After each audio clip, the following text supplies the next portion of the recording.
era Natal, vocês passaram a virada, 24 para 25, aí no dia 25 você falou, vou lá dar um mergulho no rio, refrescar, muito calor. Como é que foi? Conta pra mim esse dia. Foi logo após o almoço, como de costume lá em casa, todo mundo nós ir pro rio, com muito calor. E fomos o último a chegar na beirada do rio, eu e a Mayra. Até porque ela estava gestante, tinha um barranco para descer. Eu cheguei lá e estava eu, meu tio, meu primo. E eu, de costume, toda vez chegava já...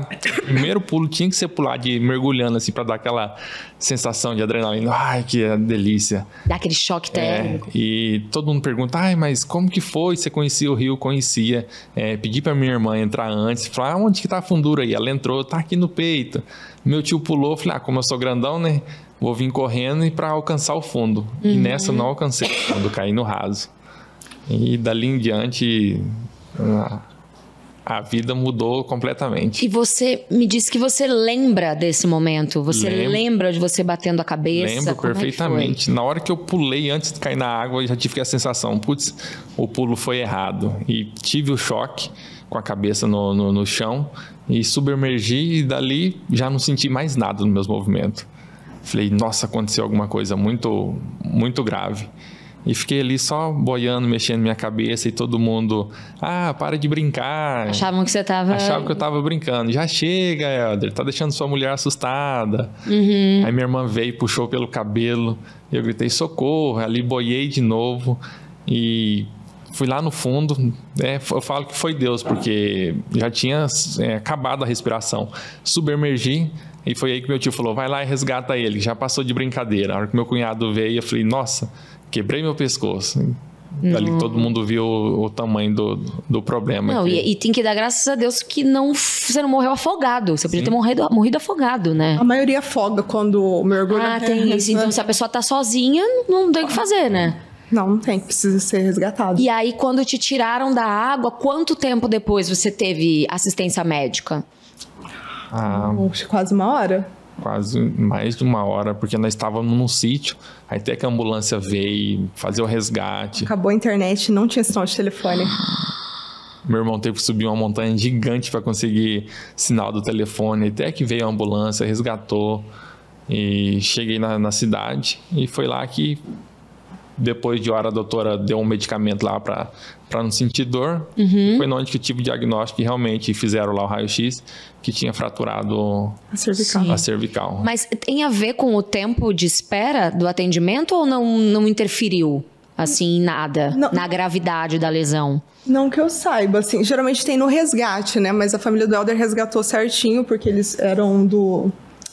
Meu irmão já tinha feito um curso de resgate. Quando ele viu a situação toda, todo mundo ali mobilizou meu pescoço. Pegaram uma madeirona. Entendi. Então teve esse preparo, né? Pra não piorar nada aqui. E aí, como é que foi lá no hospital? Como é que deram a notícia? Em que situação você se encontrava? E você também, quando soube? Então, a médica, ela falou assim, acho que fraturou a cervical. Só que ela não tinha visto que eu tava grávida. Aí, depois, tadinha, ela ficou toda preocupada e tal. Depois disso, já encaminharam pra capital, porque lá na cidade é muito pequena, não tinha um recurso. Sim. E aí, a gente foi pra Campo Grande, mas até então não sabia exatamente o que tinha dado raio-x, porque estava naquela preparação de viajar, pegar a ambulância. E quando a gente chegou, no caminho, o tio dele... Aí eu falei, o que deu o resultado do raio-x? Ele falou, realmente fraturou a cervical e... Aí eu sabia que tinha dado muito ruim, né? Mas não sabia exatamente o que era ainda, porque não tinha esse conhecimento, essa percepção desse universo de lesão medular. E aí, quando chegou lá em Campo Grande, vocês foram para um hospital maior, com mais estrutura? Foi depois de 1 dia e meio que a gente chega, fica na ala vermelha.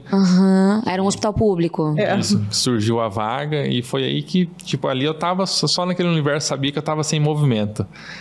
Muito esquisito, porque eu caçava os movimentos para erguer meu braço e não tinha, via um monte de pessoa desesperada, perdi a noção do tempo, que quantos dias que eu estava ali, e só tive noção mesmo do que aconteceu foi depois que eu saí mesmo da UTI, daí depois que eu fiz a cirurgia. Mas aí você já fez a cirurgia aí logo que... Sim, foi no outro dia, passou 1 dia e meio. 1 dia e meio. Aí já foi para cirurgia. Já fui para cirurgia. E logo depois também, depois de um dia que eu estava na UTI, já recebi a notícia, estava conversando com o médico, assim, dando risada, perguntando onde que o médico era. Ele falou, cara, já que eu tô vendo que você é um cara gente boa e tranquilo, vou dar a notícia para você. Provavelmente você vai mexer só o pescoço daqui para frente. E... Assim? Assim, no cru. No cru. Nossa, gente. E porque é isso, muitas pessoas até podem ser excelentes profissionais, mas às vezes não tem tato, né? Não tem essa sensibilidade, né? E aí, como é que foi pra você receber essa notícia? Eu só pensei, eu sempre muito positivo, falar, tá bom, né? O que ele tá falando, né? Mas meus movimentos vai voltar, se Deus quiser. E ficava com isso na cabeça. E... daí para frente fomos para a sala onde pode receber visita, e aí que foi caindo a ficha para mim que realmente, nossa, é uma coisa muito, muito grave mesmo. E caçava os movimentos ali, nada, e era uma angústia tremenda. Sim. E como é que foi para você, Mayra? Como que te contaram? Então, não me contaram junto com o Helder, me contaram um dia que eu fui visitar o Helder no CTI, e eu, como eu falei, eu não tinha conhecimento desse universo, uma visão muito rasa, e eu vi o Helder mexendo um pouquinho o braço. E aí eu falei, ele vai ficar né? É ruim, mas não é tão ruim. E aí o médico residente deu uma risadinha e falou, não, ele é tetra, tipo, não vai mexer nada, só a cabeça. E eu fiquei muito magoada, porque eu falei, não é um jeito doce de receber uma notícia, né? Então eu chorei bastante, enfim... E ainda sensível pela gravidez. Você chegou a pensar nisso? No, tipo, como vai ser ter um filho nessas condições? Eu não sei, não sei se é Deus, a gente não tem noção da gravidade da situação na hora, assim, você só vai um dia por vez. A gente não percebe, fala, a gente tem uma esperança de que vai melhorar e vai vivendo devagarzinho. Mas não dá pra ter noção, né, Helder, do tamanho da coisa que você vai viver depois. Sim, sim. E aí vocês ficaram quanto tempo no hospital aí nessa nessa pouco, fase? Graças a Deus, perto de outras histórias que acontecem, nós ficamos 15 dias. Só fiquei 15 dias porque eu peguei uma infecção urinária. Se não fosse isso, tinha saído antes. Ah, entendi. Foi muito, muito rápido mesmo, graças a Deus. Porque daí livrou de eu ter outras com superbactéria, né? Muito, muito perigoso ficar tanto tempo no hospital. Eu também eu ficava com o Helder lá grávida e ela estava, vai embora, grávida não pode ficar aqui. Eu falei, como é que eu vou deixar meu marido aqui? Não tem condição. Eu ficava o tempo todo em pé do lado dele. O dia inteiro. Eu tinha muita dor, porque, tipo, logo quando você perde os movimentos, o corpo até entender ali, né? Fica mandando informação e surgiram muita dor na perna. Dava vontade para movimentar. E eu falava, Mayra, massageia minha perna. Era o dia inteiro. Nossa, e que tipo de dor? Você consegue fazer um paralelo com antes, assim? Que tipo de dor que você sentia que parecia? A minha dor é como se eu tivesse sentado numa chapa muito quente. E aquilo ia do bumbum até as pernas. Até hoje manteve essa dor. Só que hoje em dia eu aprendi a lidar com o meu psicológico. Falar, não, isso vai passar, e eu consigo controlar. Entendi. E aí vocês voltaram para Nova Andradina, é isso? Não. Vocês tiveram que ficar em Campo Grande? Não. Quando o Helder teve alta, ele optou por ficar com a família dele em Bodoquena. Então a gente ficou... O Helder ficou quase 3 meses, eu fiquei 1 mês em Bodoquena cuidando dele.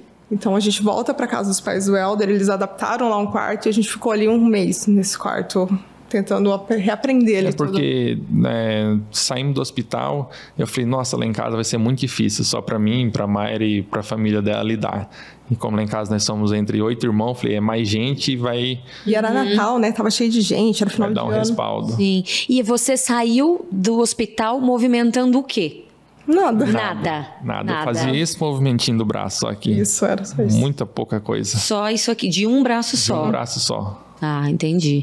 E você saiu entendendo o quanto você podia evoluir ou você não tinha ideia? Não tinha ideia. Não passaram, assim, nenhum diagnóstico, um prognóstico do que poderia vir a acontecer? Como é que foi isso? Eles tentam não dar muita esperança, assim... O médico só falou, você vai mexer só o pescoço daqui para frente e é isso. Não tem um respaldo para falar, você tem que fazer isso em casa. Você tem... indicaram eu para um centro de reabilitação. Foi só isso que eles fizeram. O restante foi tudo aprendido na raça mesmo. Porque é isso. Você aí tem que mergulhar no mundo novo, que você não tinha noção. Que existia. E aí vocês foram aprendendo tudo conforme as demandas foram acontecendo. Isso, como cuidar do Helder, como as possibilidades habilidades tecnológicas, o dia a dia, no acerto e no erro, perguntando para os outros, procurando na internet, e aí nesse compilado a gente vai aprendendo a reviver de novo, né? Sim. E aí, você começou a fazer, então, já uma reabilitação logo em seguida? Sim, sim. Assim que eu cheguei na casa dos meus pais, meu irmão contratou uma fisioterapeuta lá da cidade, ela veio, e foi daí que nós começamos a entender esse universo da tetraplegia, todo mundo perguntando, e aí, quando vai voltar os movimentos dele? A fisioterapeuta, não, gente, não é assim. Um passo de cada vez. Sim. E foi uma coisa assim que eu digo para Mayra, nossa, hoje eu fico lembrando de tantas coisas que nós passou. Nossa. E eu lembro do desespero do meu pai, da minha mãe, pressionando a fisioterapeuta, tipo, quando vai voltar os movimentos deles? E você se sentia pressionado também? Você sentia uma culpa, de repente, por estar ali? Todo mundo pergunta isso pra mim, e eu sempre digo que Deus sabe de todas as coisas, e até hoje eu não sinto culpa daquilo, sabe? Todo mundo pergunta, você tinha bebido bebida alcoólica? Eu falei, não, gente, isso eu fazia desde criança, sabe? Chegar no rio e pular. Eu falo assim, uma coisa que tava nos planos já de Deus. Sim, é uma coisa que quase... Tava no meu destino já. Uhum. E aí você começou, então, essa reabilitação, e quanto tempo depois você sentiu o resultado? Você conseguiu aí ter algum avanço aí na sua movimentação? Eu fiquei na casa dos meus pais uns 2 meses, aí a Mayra tava para ganhar o Heitor, voltei para nossa cidade, falei, não, quero estar lá junto com ela, e só que logo em seguida veio a pandemia, e eu fiquei 1 ano parado sem fisioterapia. Não podia fazer nada. Não podia fazer nada. O Heitor nasceu quando? Em março? Em abril. Em abril já tava a pandemia, já tava. Então. E o Helder tinha chance, ele tinha comorbidade, né? Então a respiração dele não era boa, então ele não podia pegar a pandemia. Então a gente ficou isoladão mesmo, assim, dentro de casa, então ninguém entrava em casa. Sim, aí ficaram só vocês 3. Só nós 3. E a gente foi morar com a minha mãe daí. Entendi. Pra ter um pouco mais de ajuda. Claro. Depois de 1 ano que eu fui para uma clínica especializada em Belo Horizonte, foi a partir de lá que eu comecei a ver resultado. Falar, nossa, entendi.